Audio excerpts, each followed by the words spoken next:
Scions of the Southland. Mr. Grant, uh, if you could choose any American sports franchise to protest and then invade their own team's stadium, which would it be? Mm, I mean, I feel like the obvious answer here is too obvious. Like, I couldn't do that to a federal landmark like Wrigley, but I don't know. The digs at MBS aren't too bad either. Also, I feel like it's cheating to break into a baseball stadium since it's halfway open. So yeah, give me Mercedes Benz or maybe the new LA football stadium. You know, I something with a roof, something with some fresh digs. Seems well, nice. here's the thing. We're talking about a protest that ends in an invasion of the field, right? Yep. So my thought was Cleveland because the most logical place for it to have happened would have been when the Modells moved the franchise to Baltimore. But apparently it didn't happen. Well, there were protests, but didn't end in a storming of the field. So I mean, I yeah, this is just like a joyous celebration thing in Philly too, my guy. a bastion of logic and skill, Philadelphia. Yeah, I was just up there. It was a place. It had some stuff. It's a bastion of something. I mean, we'll leave what a bastion it is of up to our dear listeners, I think. Indeed. Okay, so this week in Georgia Tech sports, I don't know how to describe it. Sparse. Uh yeah, that's definitely a word to use for it. I would say light. I would also say finals week esque, which is also true, but your mileage may vary. Yeah. See, this is what happens when you get out of school. You no longer have a finals week and don't have to worry about it. Oh, I mean, I can't wait. I've got one take home final, so I'm almost with you on that one. But to everyone out there who might be a student, good luck. We know that this time sucks. Consider joining industry and not getting a graduate degree. Yeah, people didn't warn me about that, so that's why I came back. Womp womp. Speaking of others that chose to move on with their careers, the NFL draft did happen this Thursday through Saturday. Georgia Tech had two players selected. Jalen Camp in the sixth round went to Jacksonville, and our own large punting son, Presley Harvin III, went to Pittsburgh in the seventh round. Camp was the uh, 209th pick overall, and Presley Harvin III was the 254th pick overall. How do we feel about these? Um, I'm not gonna say I was surprised to see Jalen Camp get drafted. He obviously had some incredible pro day numbers, but I think the one we knew slash expected would be coming would be Presley Harvin. So I can't say I'm all that surprised. But definitely glad he wound up in the Steelers uniform, considering that is definitely a place of need for them. And well, it's basically taking care of my brother's Christmas slash birthday gift this coming year. Maybe trying to find him a jersey for his team's punter. So definitely personally very pleased where he landed actually. But no, it's much like we talked about with Bucker when he got drafted. And kind of was in a kicking competition with Gano in Carolina, and that was a little weird. But man, they sent him to a place where he was needed out in Kansas City, and I mean the rest is history there. I think this has some strong potential parallels to that move right there. I mean, he obviously, Presley Harvin III specifically, obviously becomes the, camp competition for Ben Roethlisberger at that quarterback spot. So we'll see. They brought in the nation's leading passer in 2019. It's got to mean something. You got to let the guy spin it. That's the first legitimate quarterback competition I think we've seen up in Yinzertown in what, 2 decades? How long? Roethlisberger was 04? Has it really Something been like that that. long? He won the Super Bowl in '06, but I think that was only like his second year there, something like I that. remember the Tommy Maddox era in Pittsburgh. You might have been too young, but I remember the Tommy Maddox era. I think the difference between that and not necessarily too young is I didn't have family from Pittsburgh yet. But yeah, sure, we'll go with that. See, that's where you bring logic into this equation, and that's just something that I do not appreciate when it comes to my humor.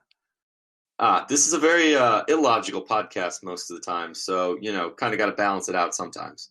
Boo. All right. Just to wrap things up on the draft, we did have a couple undrafted free agents. Jalen Askew went to the Dolphins, and David Curry, seventh-year wonder, went to the Denver Broncos. So yeah, that's Most four people don't know people. this, Akshay, but actually, David Curry was recruited by John Heisman back in 1914. So it's really great to see him finally, you know, get that shot at the NFL. Absolutely. After after years of training, trying to figure out how to defend the forward pass, he finally has a shot.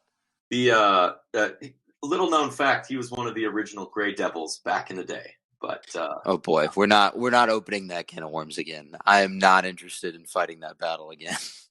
uh, for another day, we have a whole off season in front of us that appears more rapidly approaching than I think either you or I would have envisioned or liked to see coming up at the beginning of the year. So Yeah, we're gonna have a lot of memeing to do and a lot of time to fill. Anyway, we'll get there. We'll get there. Moving right along with our scheduled agenda here. Just a quick note on the club sports. Club lacrosse did take it to the school in Athens. Club lacrosse team in a 20-7 win. Any other thoughts on that game? I was following it a little on Twitter. And it looked like they took control early and just never let go. I, for a split second, impulsively tried to find a way to, get up there for the game, but then I realized that was wholly impractical, so I didn't. But I think of any team, we talk about which teams have been the most consistent, which teams have had the most success, blah, blah, blah, on campus. And I think over the last, gosh, I mean, it's probably 20 years at this point, but definitely our entire living memory of Tech students, fans, alumni. This has probably been Georgia Tech's most consistent team at any level in any Mm-hmm. sport.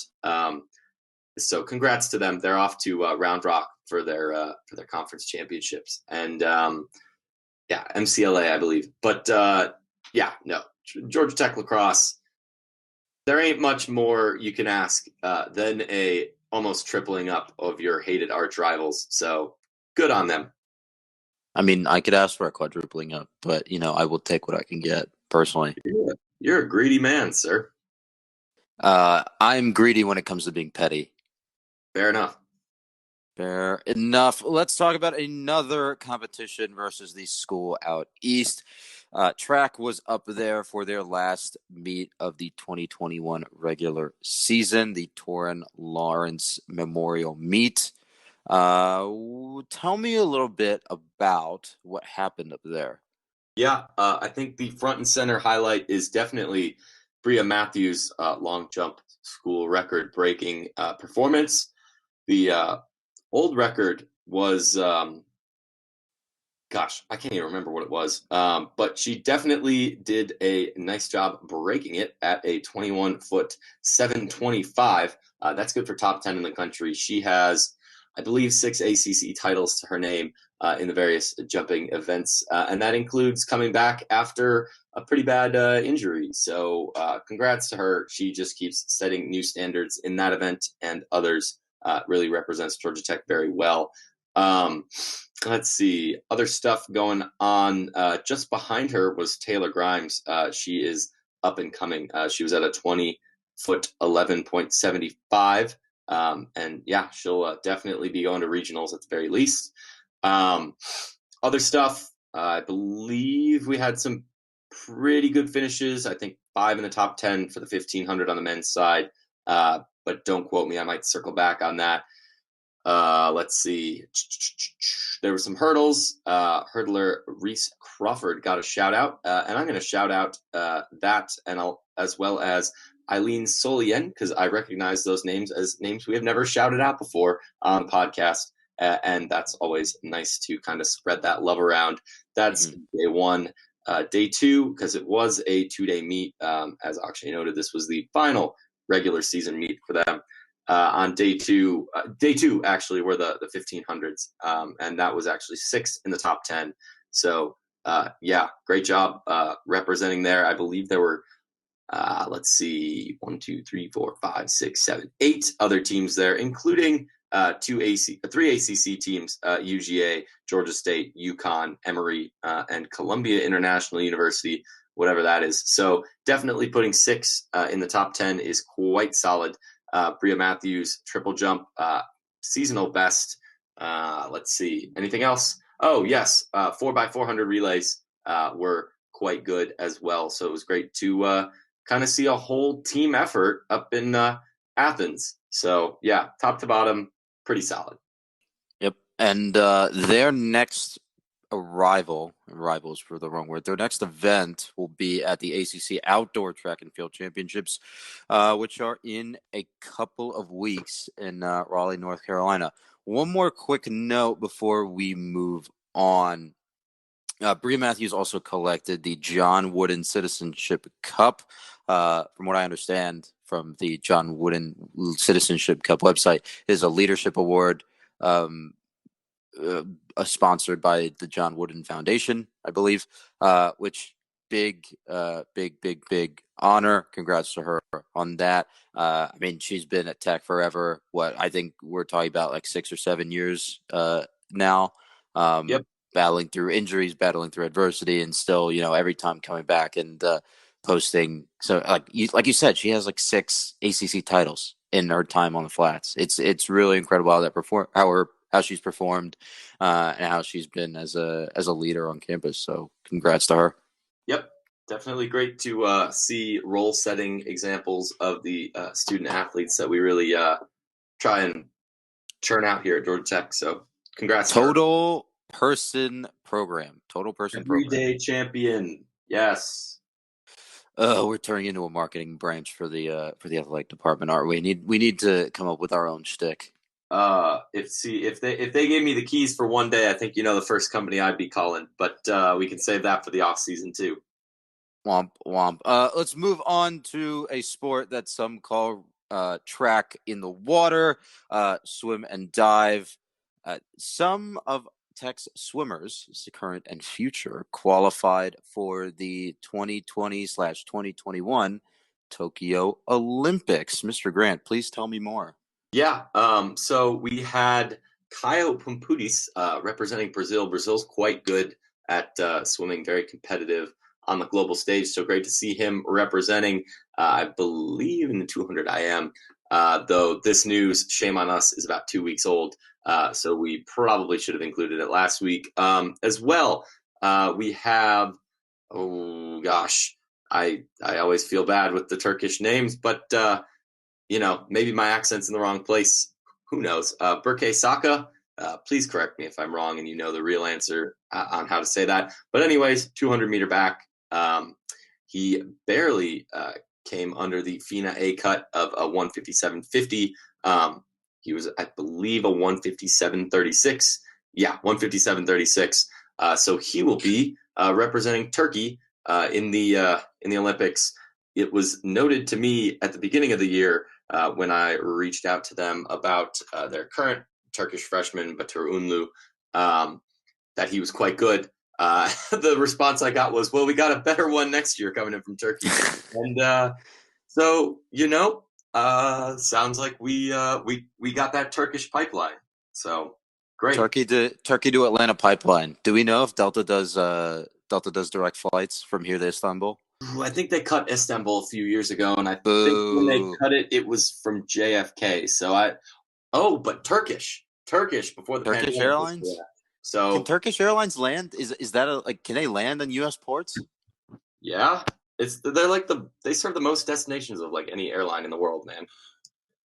And I was under the impression that there are some restrictions on what airlines can land in terms of, gate rights. Oh, well, see, the best is right now Pakistan International Airlines because their pilots were basically not pilots. So if you wanna circle one as don't get on, that's probably your best bet. Turkish, it meanwhile is one of the most highly awarded airlines in the world. So let's not scare anybody away from going to Istanbul anytime soon. Have you considered if Turkish Airlines wants to sponsor this podcast and also give us like get us in one of those planes that has apartments in first class and then put us up in those apartments, I would appreciate it very much. Yeah, I mean, if anybody, any airline, why limit it to Turkish? If Qatar calls, if I don't know, Lufthansa first class, we will gladly shill for you for doing that. Especially Jake. Jake will absolutely shill for free airline flights. Oh, for sure, for sure.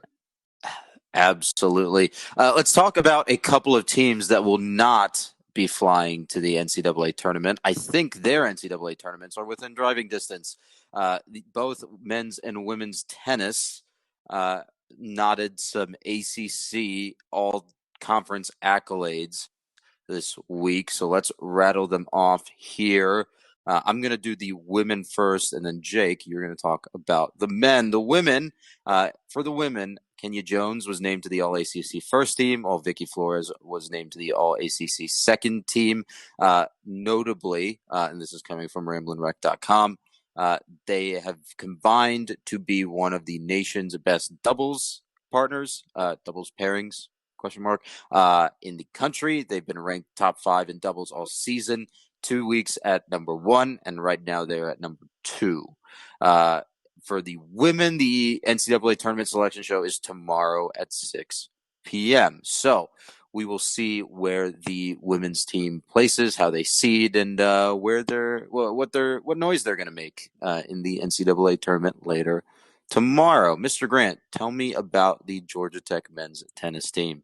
Yeah, they're at rest again, much like the women, but they did collect some ACC awards. Redshirt freshman Marcus McDaniel and Anders Martin collected all conference honors. McDaniel was first team. Martin was the second team. So kind of similar parallels to the ladies there, but the two of them are very young. They have Redshirt freshman kind of yeah, implies that, they got 3 more years of playing on flats, and so and the they're just COVID year. oh yeah. and and a COVID year. So Oh it could yeah. be a super. I forgot Yeah, about that. we're looking at like all those sports, all those spring sports. They get the COVID year too. We're cooking with gas in some of these areas. Yeah. The selection show for them is immediately after the women's on NCAA.com tomorrow at 6:30 p.m. So I think last week we talked about how the women are a shoo-in. Obviously, after that performance in the ACC championship last week, where they are conference runners up. Let's talk a little bit more about the men's team. How I think we kind of came to the conclusion that, hey, this team is on the bubble. It would have really been nice to, get one more win in the conference tournament over UVA, and jump into the tournament field, or at least be on the side of the bubble that's in the tournament. How are you feeling heading into tomorrow, heading into the selection show? How are you feeling about the men's chances here? Um, Honestly, I think I'm still about in the same spot as I was. It would have taken a lot of shuffling, in my opinion. They'd have to get jumped by 3, 4 teams in the conference tournaments, and quite frankly, there's just not a lot of I guess inner see, but that's the problem. So that they normally suggest, or not suggest, select purely off the ITA rankings, in which case Georgia Tech would be in the tournament for sure, because they were at what, 31, and there's 64 teams. So even if you assume all 32 AQs are behind them, which they aren't, yeah, that would have put them in. But because of limited scheduling this year, they're doing more of the men's basketball approach. So that does make me a little bit more wary. But at the same time, I don't know. We have a solid tennis pedigree. We have a solid record. We beat everyone we were supposed to. All of our losses were to teams better or roughly equivalent to us. Kennesaw State stinkers or anything like that in there, which is more than I can say about some teams on this campus. Yeah, no, I don't know. I'm not saying it's a lock, but I'm confident. I think they'll get in. Mm-hmm. All right. Fair enough. Well, so that one is, like you said, just after the women's selection show at 6:30. The women's selection show is at 6, both on NCAA.com. Golf is at rest before the NCAA championships, I believe. I do not have a time and date on that one in front of me, unless you do, question mark. I do not have it in front of me. Sorry. Very bad podcasting on both of us, but we move. Well, We we are move very bad on. broadcasters, so there's that too. Admittedly, at least we're upfront about it, honestly. Let's talk about the bat and ball sports to finish up, shall we? Bit of a mixed bag, all considered, but we'll start with the good news. Georgia Tech softball on senior weekend and senior day produced a 4-game sweep over the University of Virginia to end their regular season. They will finish with a 19-25 record.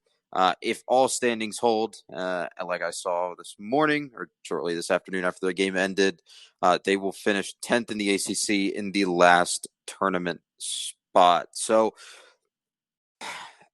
season did not really go like we hoped, huh? I would say that. Yeah.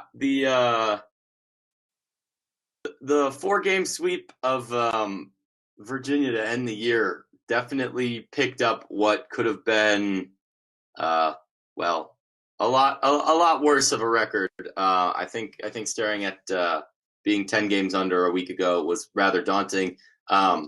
If you look at their final schedule, more than half their wins came in the first and last weekends of the year. So the middle was pretty rough, and definitely that record was floated by playing UVA and cleaning up against UVA, a historically not very good team, and currently not a very good team. Currently last place team in the Yeah, conference, which I think you were about to get to, but yeah.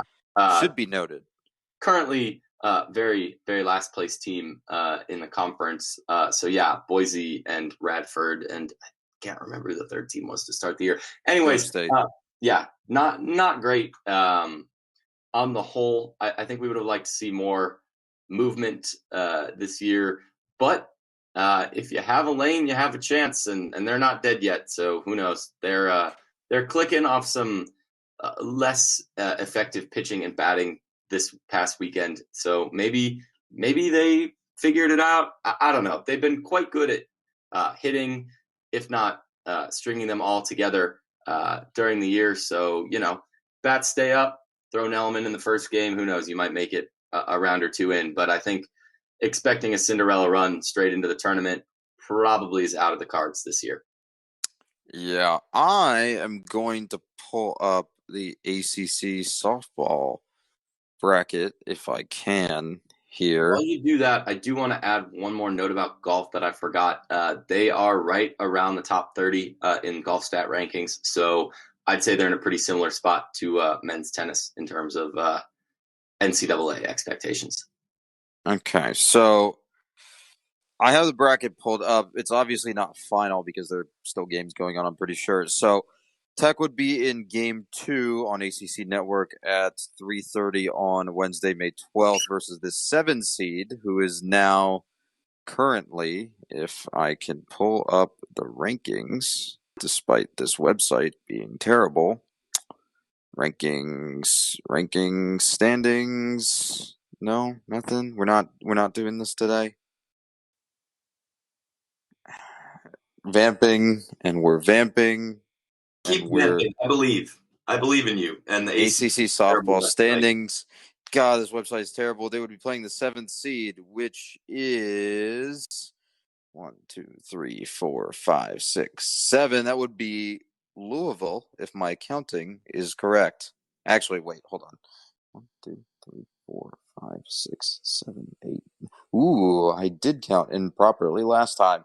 Georgia Tech would be the 9 seed, which I now have to go back and look at the bracket for. They'd be the 9 seed playing the 8 seed, which means that they would be playing Syracuse. which I believe that series originally did not happen. So that would Correct. be game one at 1 p.m. on the ACC network on May 12th. So, yeah, that's kind of where they sit right now. The winner of that game would play Clemson, who's That'll won be fun. 17, who's won 17 straight. And despite being in their first full season of competition, is currently going to win the ACC regular season title. Yes, that same Clemson who has never even appeared in an ACC conference tournament. Hooray. That same Clemson that we called an equivalent or Georgia Tech equal at the beginning of the season. Yep. Man, we were really wrong about this softball season, weren't we? That's why we get paid the little bucks, man. Very, very little bucks. Let's move on to the other bat and ball sport, which is immensely more disappointing than Clemson being one program season in and already winning an ACC regular season championship in softball. Baseball went 1-2 versus Kennesaw State and had a couple of injuries here and there to keep players in the rotation. All I have written in our notes for this series is barf. Would you like to elaborate? I think the season's all but over at this point. And I know Uh, that that is a strong denier, strong statement, strong but negative energy I usually like to think I'm the positive one of the two of us, but because you usually are. I you lose to Georgia State, you drop two to Kennesaw, you drop one to Eastern Kentucky, you don't pick up games on what are traditionally the dregs of this conference. But they beat Honestly, Athens. They beat Athens. they did beat Athens, but quite Let that not be frankly, forgotten.